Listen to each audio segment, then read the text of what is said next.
Let's speak now to Tariq Abu Zoom, who's in Deir al-Balah in central Gaza. And Tariq, once again, a hospital is the focus of attacks. Yeah, it has been a very repeated scenario targeting medical centers across the Strip since the war began back in October 2023.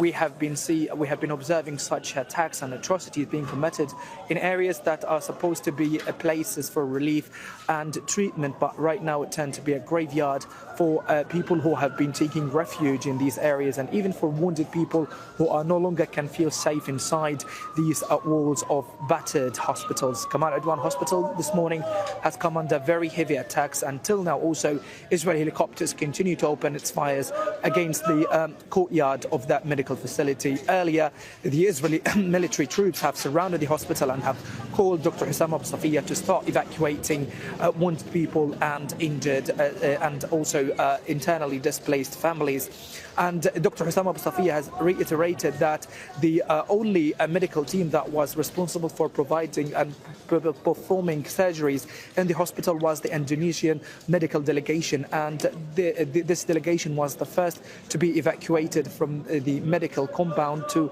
military checkpoints, and later they were transported to the Al Ahli Baptist Hospital. He has described the situation to be overwhelmingly very catastrophic in the hospital. Patients and wounded people are getting treatment on the floor, and he said that medical supplies are about to run out completely from Kamal Adwan Hospital. Also, he added that 2 oxygen generators were targeted at night, and right now the hospital has been left with 2 inexperienced surgeons who were forced to start carrying out surgeries due to the despite the lack of experience and due to the high numbers of wounded people who are in a very desperate need for an urgent medical care. And this could be a very starkly indicating reality for Palestinians and for also the medical sector in the north of the Strip, who are right now coping under the combined pressure of the lack of medical supplies and the high rates of casualties, in light also of the very horrific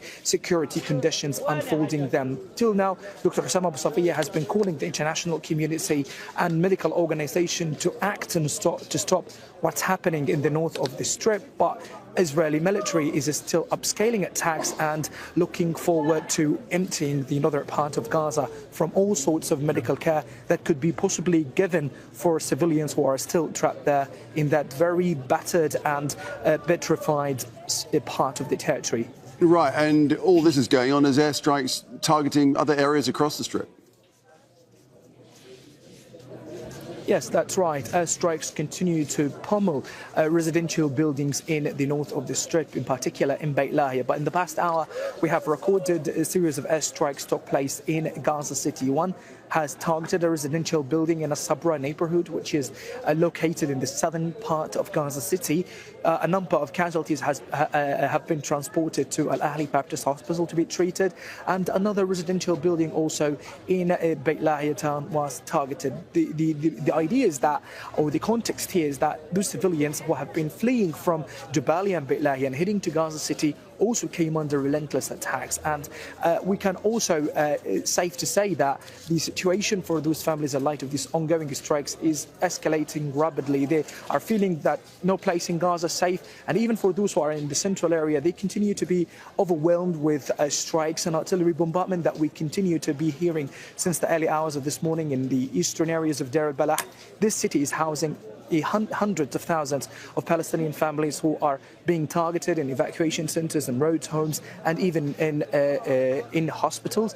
But we can say that the situation in the south is absolutely catastrophic. Nobody of us can reach Rafah city due to the untenable security conditions, but medical teams and civil defense workers in coordination with the Palestinian Red Crescent managed to reach that area and started to recover today for Palestinian bodies for people who were killed earlier in different occasions in that city. The vast majority of those who are trying to return back to Rafah, they are looking for flour or any sort of food that they can use to feed the families due to the very soaring humanitarian crisis here in Gaza. All right, Tariq, thanks for that. Tariq Abu Zoom there in Deir al-Balah in Gaza. Thank you.